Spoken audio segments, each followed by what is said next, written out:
This is noise. This is curse. This is talk. This is red. This is pale. This is ache. This is laugh. This is slow. This is shock. I have countless spiritual challenges in my life, and I was going through a period where I sort of decided to heck with it. I have a friend, George knows her, Kathleen Pierce, and she calls herself a pleasure pig. And I thought, well, I'm basically a pleasure pig, so it's a problem. So this is a poem where I just sort of gave up and decided I would embrace my pleasure pig persona. Egg beater hymn.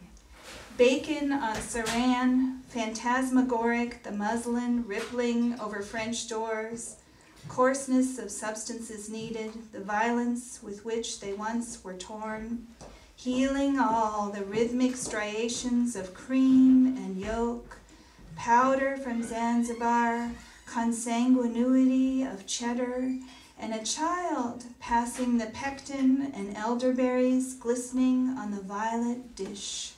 So what of the centaur eyes, confined to salt-baked crocks, at last loving because they first were loved?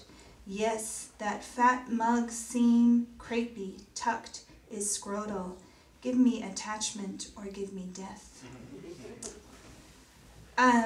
This poem is about children's literature, and anyone who has young children, that's all you do is read to them. And a lot of the stories are incredibly bizarre, and they become disturbing at a certain point. And my grandfather, at the end of his life, drank quite a bit, and he put a dead snake in a bottle, and he put a terry cloth tennis wristband around it, so it was like it was wearing clothing, and preserved it in formaldehyde. I was just fascinated by this thing, and but I thought, well, no one's ever going to write a children's book about that. But a lot of the children's books are so weird they might as well. So anyway, this is called children's literature. The lizard is walking its dog. Near the bay where watermelons grow, we snore beneath glass. Horses knock their wiry muzzles against the panes. Beetles drop on our flattened cheeks, skid and flip, flay at the moon. The bear is talking and slipping on fishnet hose. Okay, so the purple apples are firm and highly polished.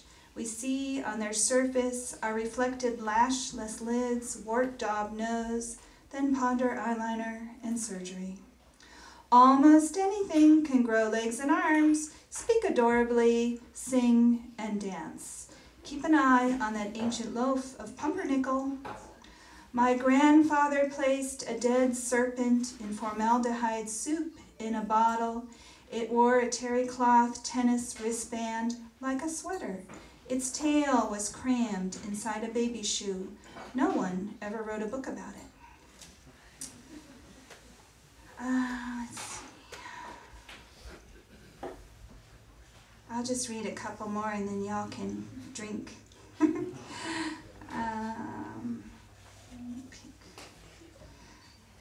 This is about how I felt after labor. When I was in labor with my daughter, I had a 36-hour labor.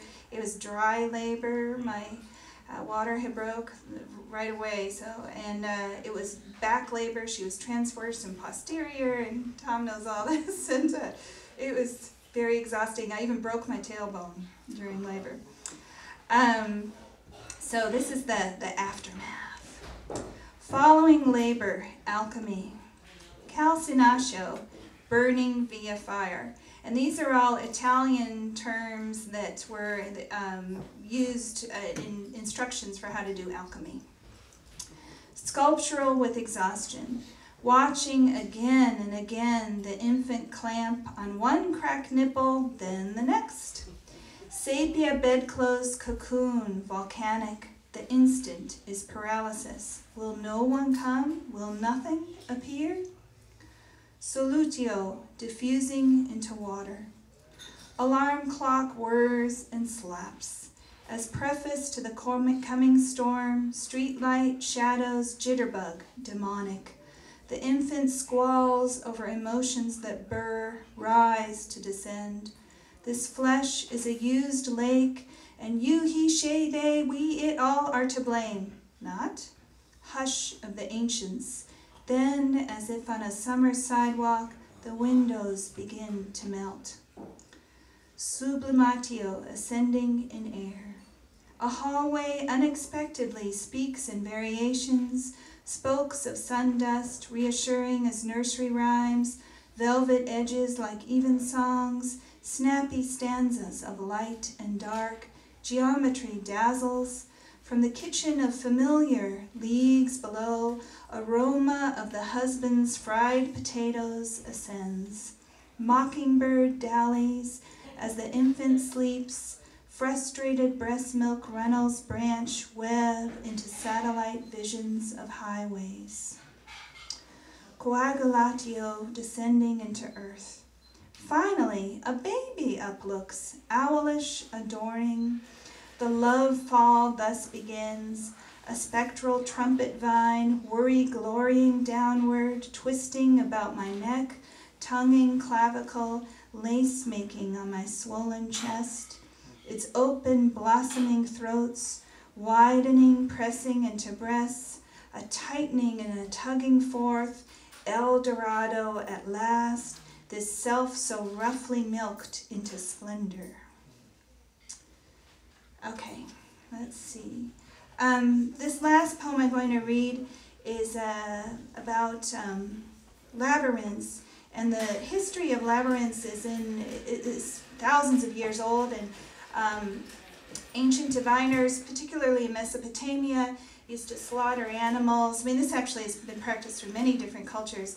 And they would read the entrails of the animals and, conduct divination and predict the present and the future and the past, read the past and all sorts of things. And then those entrails, the design of entrails eventually ended up as, labyrinths. If you go to some of the older cathedrals in Europe, you see these complex designs on the floors. Well, those actually, their origins are in entrails.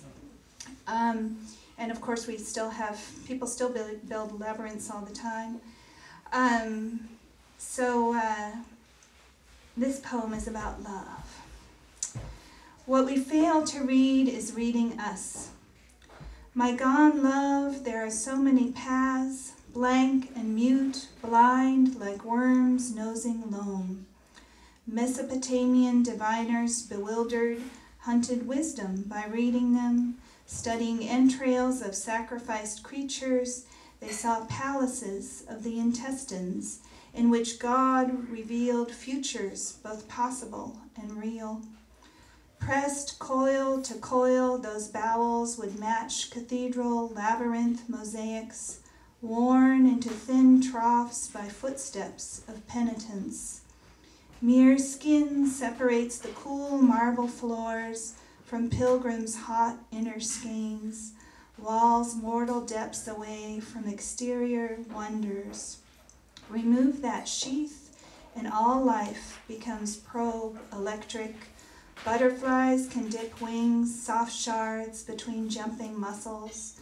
Lovers' fingertips can trace blue veins of bare heart. Suddenly superfluous, the one-note melding of skin on skin loving. If lips can burrow into pearl larynxes, if two spinal cords can braid into one rapturous sparking plate.